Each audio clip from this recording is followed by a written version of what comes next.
Hello to the parents, staff, and community members of the Rapid City Area Public Schools. My name is Darren Sievers, and I'm a project manager for School Perceptions. We are a third-party research firm that conducts community surveys to gauge support for questions that school districts and their school boards need answers to before they can move forward. Prior to working for School Perceptions the last 4 years, I worked in education for 27 years. I was a superintendent for 9 years in a district in suburban Milwaukee. And we use School Perceptions for our own building project, like the project I'm going to report out to you today. After a series of projects that ended up leading to a position with the company, and now I serve the Western Minnesota, South Dakota, North Dakota territory for the company. The purpose of this recording today is to make it convenient for you to hear the findings that we reported to the school board back on August 26th. So I'm going to be sharing my screen and reporting out to you our findings of the community survey. So without further ado, here is our presentation. I updated this data over the weekend, and this is the latest and greatest research we have as to how the Rapid City area responded to this survey. So our presentation today is going to have a table of contents that gives you a brief background about the company. Then we'll get right into the response to the survey and our results and our analysis. So School Perceptions is, again, an educational leader, third-party research firm that gathers, organizes, and uses data to help school boards make strategic decisions. We've been doing this for 23 years. We've done over 3 million staff, parent, student, and community surveys for school improvement, and we've helped over 1,300 school districts navigate the strategic planning and, in your case, the referendum planning process in all 50 states in 5 foreign countries. This is our niche. This is our area of focus as a company. So let's talk about your results. The survey deadline was August 20th. We reported the results to the board on August 26th, but we never really shut our survey admission process off. We had 30 more come in over the weekend, and we filled in all those results and updated our findings. So as of this morning, September 8th, we have 5,979 responses. That gives your school district a response rate of 13.1%. And that will mean a margin for error of 1.29%, because at the end, we are going to give a projection of voter support, and that margin for error is a very important thing. A district your size has a very small margin for error compared to some of those small Western Minnesota districts that I've worked for.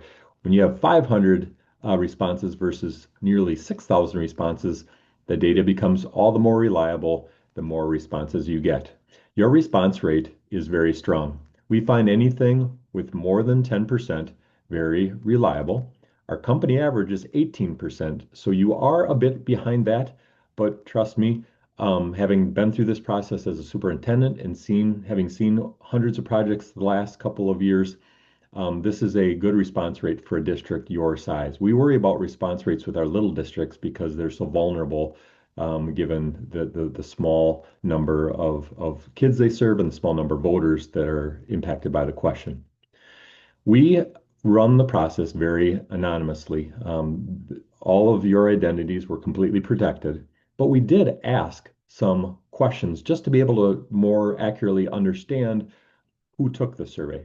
We asked an age question, and on this slide, we show you the percent of people that responded for each age group. And ironically, this is fairly similar to what we usually see. We see 35 to 44-year-olds being a fairly high response rate, and that's very normal because that's the prime parenting years. We also tend to see a high response rate amongst the 65 plus population. The retirees that are on a fixed income were very sensitive to that, and that's what happened with Rapid City as well. Next slide, we did ask them to identify whether they are a resident of the school district. Now, the strategy for this survey was to send it to every voting citizen in the district. So when you see 96% yes, 3% no, and 1% not sure, You may be wondering, well, who are those 3%ers? Well, those are parents that got the survey but that don't reside in the district, or employees who receive the survey. And it's important to get input from staff, but we take their responses out if they're not voters because they don't have an impact on whether the project has support from voters or not. So we will be focusing going forward on the 96% that said that they are residents of the school district. Next up, another way we can protect people's identity, but also study the data on behalf of your superintendent, CFO, and school board is by looking at the municipalities. And this is your distribution of voters, excuse me, of survey takers by municipality. Excuse me, far and away the largest percent of responses came from the city of Rapid City, then Pennington County, and Rapid Valley.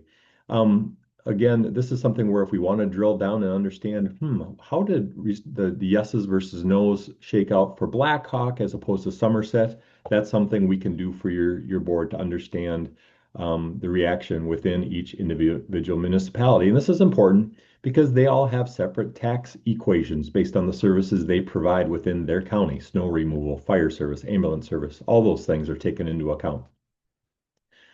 Another slide here shows you the response by a couple of other identifiers within our anonymous process. We did ask, are you an employee? 12% of survey takers were employees. Really important to get a good response from the employees because working conditions are one of the highest impact retention factors.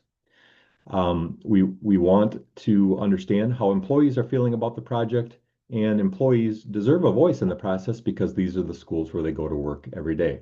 Now, we will need to correct that number because while 12% of surveys that we processed were from employees, less than 1% of voters are Rapid City area schools employees.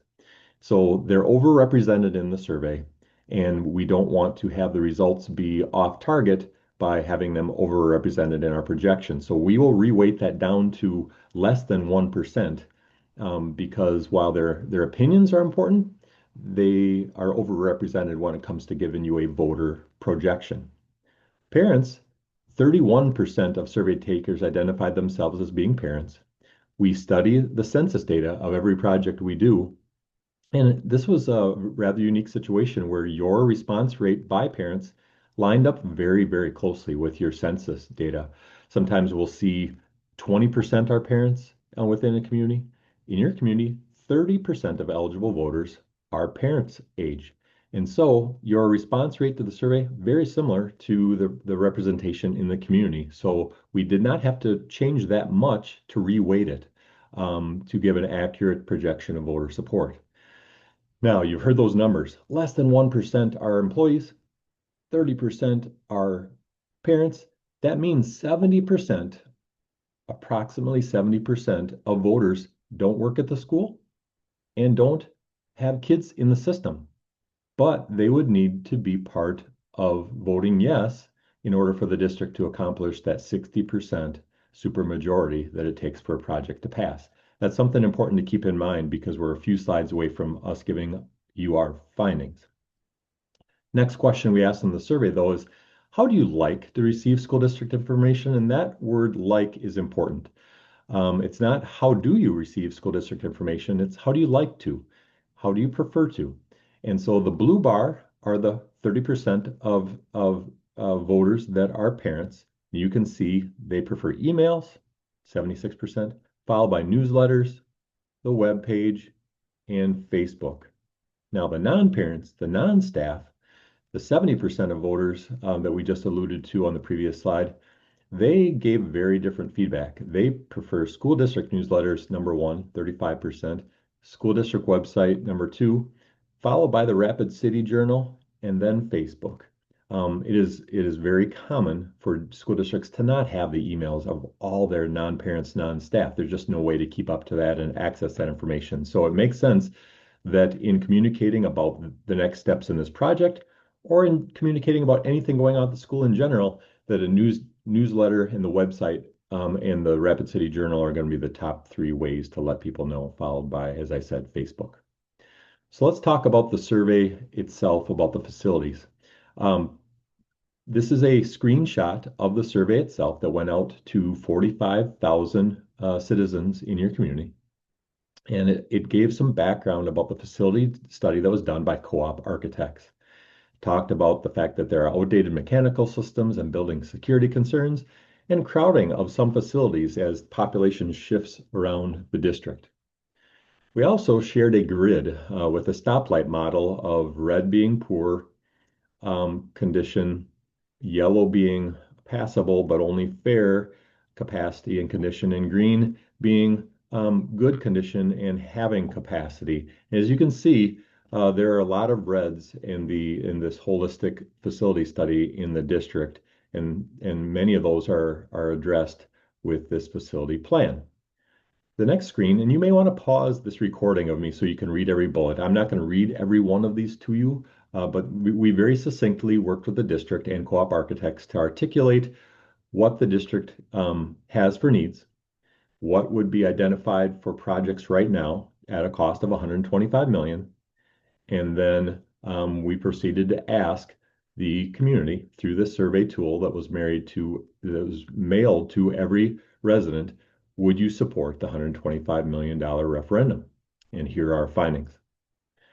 First, with the staff. While they're not numerous and populous, we start with their information because if they're not behind the projects and not in favor of improving the buildings in the manner that the school board and district leadership are considering, then that's a real problem if the staff aren't on board. But as we studied the responses to definitely yes, probably yes, undecided, probably no, definitely no, we found that 80% of the staff were in favor of the project, 10% undecided, and 10% against the project. So that tells us that we are hitting the mark with a lot of the elements that were being proposed.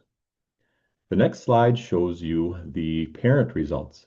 And again, when we take the probably yes, definitely yeses, combine them, 71% of parents were in favor of the project, 11% undecided, and 17% no. By the way, that 11% undecided is exactly our company average. We find from project to project, typically we see 11 to 12% undecided. We get very nervous when we see 20, 25% undecided. That means that somewhere along the line, the plans weren't clear and the voter or survey taker couldn't decide based on what we provided them. It seems as though the project's needs and solutions were quite clear. Next up, we have that biggest group, the 70% of voters that don't work for the school and don't have kids in the system. 51% of the non-parents, non-staff were in favor of the project, a bit more undecided, 15%, but not alarming.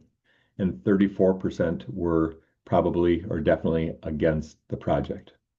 So as I said, what we do is we weight the groups accordingly. And the next slide is the most telling slide. And we project, now this takes us back to that margin for error of plus or minus 1.25%. We project that if the ballot question were asked right now, that 57% of the district voters would vote for the project. 43% would be against the project. That is our projection as we sit here in early September. Next slide, we say, okay, why would you not support the bond referendum? And this applied to everyone, not just those that said no. We gave everyone the opportunity to say, what would you be against within the project? And far and away, the number one reasons were the tax impact and just the overall expense of the project being too expensive, followed by a few other individual reasons that were laid out through our cooperative writing efforts with your school board and district leadership and Co-op Architects. While we were interacting with you through this mailed survey tool that went to every household in the district, we did ask some satisfaction questions on a scale of 1 being poor to great being 4. That means our true median score is a 2.5. And we asked 4 important questions. How is the district doing in each of the following areas? Delivering a high quality education, keeping the public informed, managing funds appropriately, and building pride in the community. First column were the staff results. Second column were the parent results. In the far right column were the non-parents, non-staff results. What we do on the next slide is take all three of those groups and we combine them together. Again, rating scale of 1 to 4 with a middle rating of 2.5, the median. And you see here, the first column is percent of responders that gave the district a good or a great for all four areas. And then the average score when we took all the responses and combined them together. Finally, the last question on the survey, and this is a survey question that we ask on every one of those 1,300 different projects we've done across the country on a scale of 0 to 10, how likely would you be to recommend the district to a friend or family member? 0 being extremely unlikely and 10 being extremely likely. As you can see, there's your distribution of rating scales. The highest rating being neutral, 31%, and that's probably indicative of the non-parents, non-staff, those people that don't work for the school district or don't have kids in the system. They just maybe don't have enough information to give a rating, so they just pick 5 in the middle. But the average score, when we averaged all the responses of the nearly 6,000 people that took the survey, was a 5.45. So we always wrap up with a slide called What Did We Learn?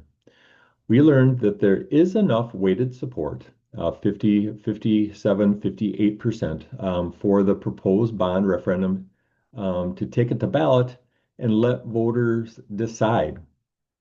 In general, as the cost and tax impact of a project decreases, support typically increases. So another way of looking at this is that if they wanted to, the school board and district leadership could look at maybe scaling back the project and then putting it on the ballot. And I know that right now, district leadership and your school board are talking about those very things. What are the next steps and when? And we've been helping them with every step of the way, trying to understand the data and consider next steps and what would be prudent to address the needs that are in your buildings while also trying to be conscientious about what voters would likely support. So with that being said, I'd like to thank you for watching this video today. My name is Darren Sievers with School Perceptions. It was my pleasure to help with this project, and I continue to help behind the scenes with the data analysis so that your school board and district leaders can make the best decision possible for your community. Thanks for watching.